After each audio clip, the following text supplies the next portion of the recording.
In physics, they say that every action has a reaction, and this applies to today's coin HEX. The bear market have been applying a lot of selling pressure on HEX's price. This continuous selling pressure could spark a reaction and force the price to push back in the opposite direction. So hang tight while we discuss this pushback and look at the different possible price moves.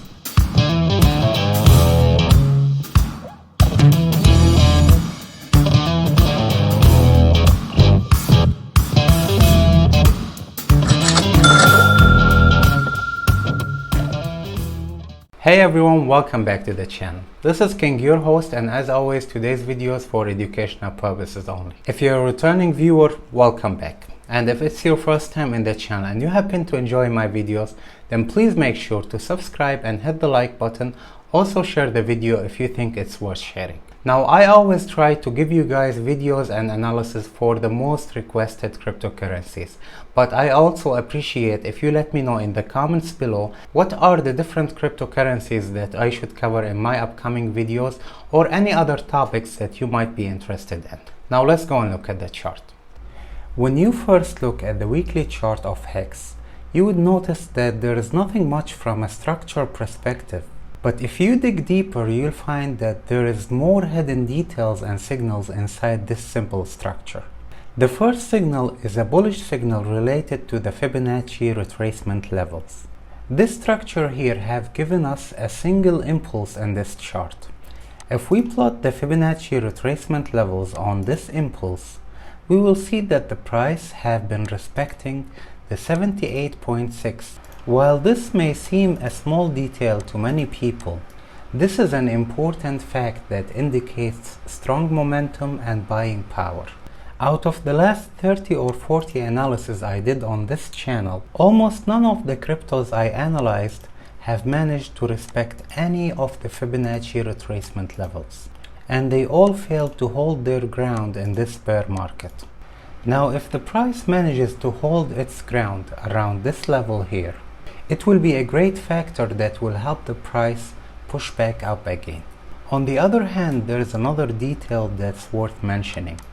If we take a look at the weekly oscillator here, we will see that the price have not yet entered the oversold zone. This may suggest that there is a slight chance of us seeing a consolidation or a sideways movement or even a little bit of drop here before seeing the price push back up again to the upper side. Now, of course, this is not necessarily to happen. However, this remains a possibility as long as we have not entered the oversold area.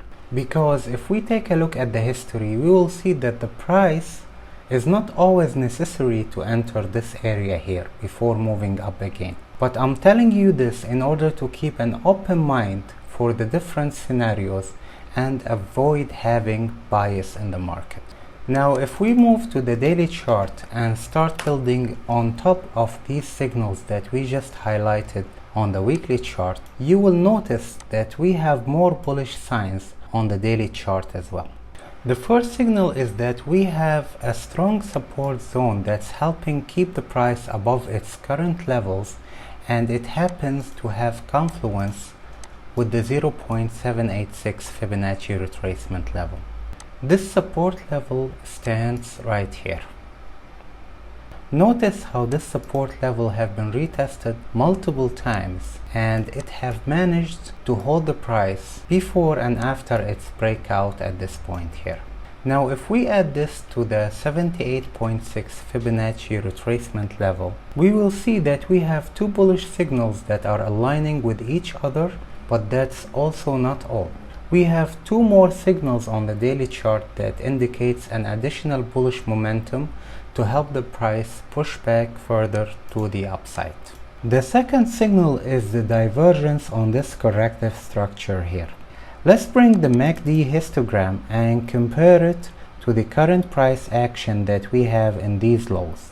You can clearly see that right from the beginning of this corrective structure, the price have been facing a lot of selling pressure that have pushed it to form lower lows.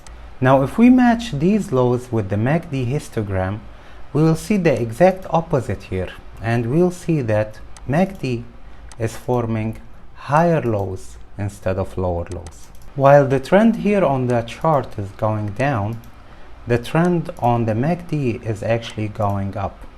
This divergence that we have is telling us that the selling pressure and the downside momentum is fading and becoming weaker and weaker. And this is our third bullish signal in addition to the 78.6 Fibonacci level and the support zone. So far we have 3 bullish signals versus 1 bearish signal on the weekly oscillator.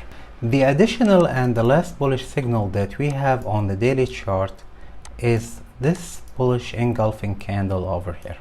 Now you can see that this engulfing candle have been formed around the same level where we have the 78.6 and our support zone meeting each other. I believe that now you can see how we are starting to connect the dots and that we may be witnessing the beginning of our pushback right here at this point. But let's not get too excited yet, because we don't want to have bias and forget about the other possibilities. We have a couple of conditions that we need to meet in order to confirm that this point here is a reversal point. The first condition, we need to see a continuation of this bullish momentum that started yesterday. In other words, we need to see today's candle close in green instead of red as it is right now. If that doesn't happen, this could be a fake breakout over here, because a real breakout would require a continuation of the bullish momentum, similar to what we had here at this point. If this condition gets fulfilled and we end up seeing a continuation of this momentum, the second condition would be a breakout of the downtrend line. Now this is the trend line of this downtrend, and the breakout of this trend line would mean a multiple candle closes above the trend line. The breakout also happens to be near the last high of this downtrend. This means that this area here will be a challenging resistance, but of course it's not impossible to break outside this area. Now, because it's important to always stay open for possibilities, let's take the other scenario and see what might happen if the price gets rejected around these resistance levels and don't break out. Now, if we get rejected at this point over here, this pattern may develop into a complicated correction, and this may lead to a further downside from this point here. And if you're wondering why, I would tell you that going down further if we get rejected at this point is a necessity in order to complete the newly created complicated correction.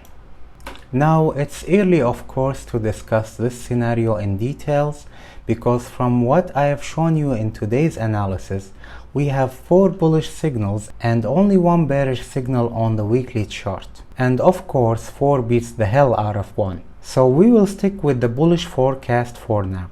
And the next thing to look forward to is seeing the price go back and retest the trend line around the 25-cent area here. Let me know your thoughts in the comments below, and tell me if there are any other interesting projects that I should be looking at in my next video. If you have enjoyed today's video, please make sure to give it a thumbs up and subscribe if you're not subscribed yet. This was me, King, and until next video, stay safe and see you later.